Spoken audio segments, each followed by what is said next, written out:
আমি আর আমার বন্ধুদের নিয়ে র্যাঙ্ক ম্যাচ খেলছিলাম।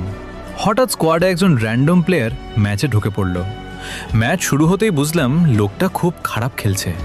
লুট ঠিক মতো নিতে পারছে না, গ্লো ওয়াল দিতে দেরি করছে, এমনকি সাধারণ ফাইটেও হারছে। আমার এক বন্ধু বলল, ভাই এই লোকটা কি নতুন নাকি?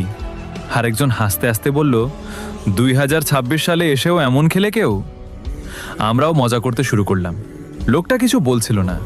ম্যাচের মাঝখানে সে নক খেয়ে গেল। আমার বন্ধু বলল, ভাই আপনাকে ক্যারি করতে করতে তো ক্লান্ত হয়ে গেলাম।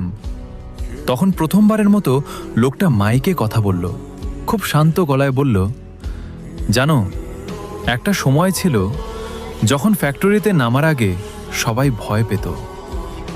আমরা অবাক হয়ে গেলাম।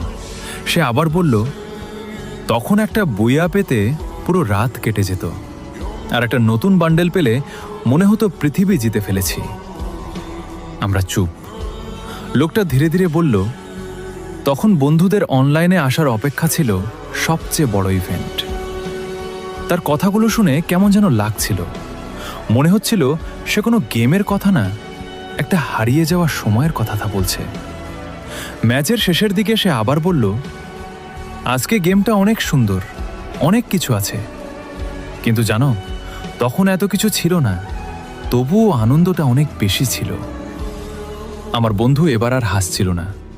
লোকটা হালকা হেসে বলল, হয়তো আমার হাত আগের মতো নেই, তাই ভালো খেলতে পারি না, কিন্তু এই ম্যাপে হাঁটলেই অনেক পুরনো মুখ মনে পড়ে যায়।